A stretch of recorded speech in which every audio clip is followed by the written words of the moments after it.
Okay, welcome to the Chapter 5, Product and Price Decisions in regards to sports products presentation lecture. Please make sure that you have the Chapter 5 note guide so that you can follow along and take notes as we go through this chapter's content. All right, so let's go ahead and get started. First of all, let's take a look at some of the very basics. What is a product? A specific model of athletic shoe would be considered a product item. Product item is a specific model size of a particular product.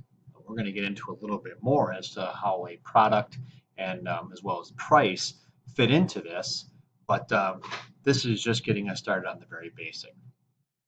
The entire group of a manufacturer's athletic shoes would be considered its product line. We touched upon that in the Chapter 4 presentation lecture. Take us a little bit further in regards to products. There are two different types of goods. Consumer goods, which are goods purchased and used by the ultimate consumer for personal use. That would be us. Then there's also business goods. These are goods purchased by organizations for use in their own operations. So it could be buying goods in order to produce their good to sell to consumers. Products need to have a point of difference. Now, what's a point of difference? This is a unique product characteristic or benefit that sets it apart from a competitor. When it comes to the ways of determining whether or not we are successful in selling our products, profit and separation from our competitors are the two biggest metrics. Point of difference is one way to take a look at that from a competitor standpoint. All right, just as a review, let's go through this real quick because we touched upon this in Introduction to Business. The 7 steps in product development are, and this author is going to maybe be similar but not necessarily exactly the same as what the Intro to Business author had indicated. But for the most part, I mean, these steps are relatively the same, just maybe slightly different names. So the first one is doing a SWOT analysis, which is analyzing the strengths, the weakness, and the opportunities and the threats. Step number 2 then goes into idea generation, and step number 3 goes into screening and evaluation. And in situations like this, some marketers might put in place a focus group. A focus group is a panel of 6 to 10 consumers who discuss opinions about a topic under the guidance of some type of a moderator. So it's a way of gathering intel in regards to our target market. Now, step number 4 is business analysis. Step number 5 is development of the product. Step number 6 is the test marketing. Step number 7 is commercialization. Now, commercialization is the process that involves producing and marketing the new product. So now we are ready to launch this bad boy and put it out there for consumers and or businesses to purchase. Now, each product, every product is going to have what's known as a life cycle. And that product life cycle is going to be 4 stages, and one of the stages is missing here, but it should be introduction.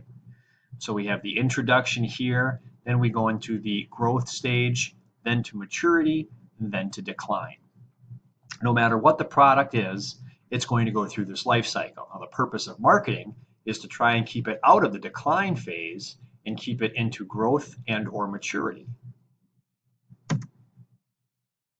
Oh, there's introduction, came up late. I thought I missed it, but I must have had it in as a transition. Okay, not all products are going to fit the life cycle pattern, but it is a rule of thumb when it comes to product development.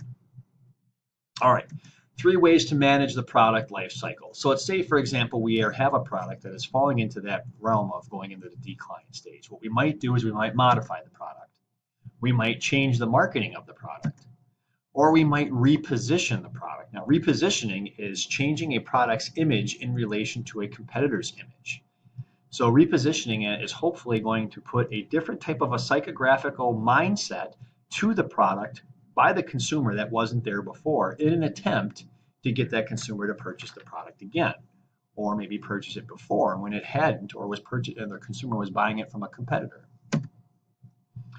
Pricing. All right, now let's get into pricing. Probably the most important aspect of the marketing mix, because price is what's going to drive all.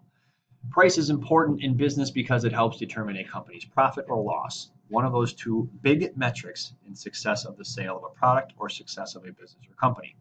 Price is the value placed on goods or services that are being exchanged, either from businesses, either to businesses or to consumers. Price is going to play a significant role in the marketing mix, which we've already covered. Let's take a look at how price can impact our profit. Let's take a look at determining profit. Let's say that we have 1,000 baseball bats that we sold. We sold them at $175 each. That means total revenue for the bats sold is $175,000. Now, in order for us to purchase the bats, it was $90,000, which is $90 each. And then we had $60,000 in expenses, business expenses, which means to produce the product and get it ready to go to market for the consumer to purchase. We ended up with a $25,000 profit. So you can see, even though $175,000 was generated from the sale of the bats, only $25,000 of it we get to keep. The rest of it was rolled up into expenses. All right, now there are different pricing strategies that marketers may use depending upon the good or service and product in order to sell it and make it attractive to consumers for purchase. They might use prestige pricing. Now, prestige pricing is pricing based on consumer perception.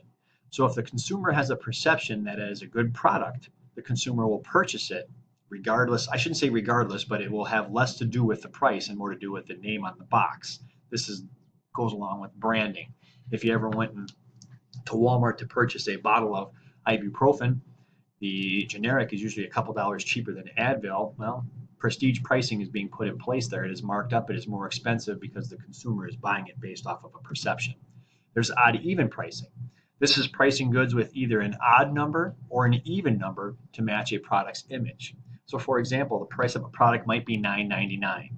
Essentially, that's $10, but it allows the marketer to say, hey, you can buy this product for less than $10, even though it's right around $10. It's a psychological pricing strategy which is put in place in order to manipulate buying behavior.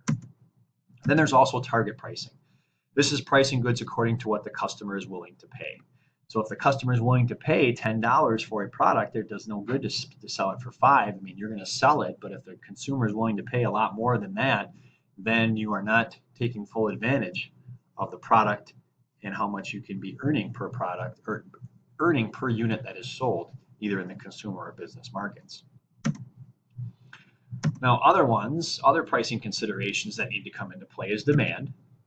And then there's also cost, which is going to revolve around markup, and cost plus pricing.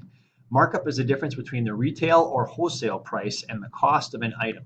If you remember back in Intro to Business, as it went from each producer to processor all the way through to retailer, each individual entity in that process is going to have a markup. That markup is going to eventually get passed on to the consumer.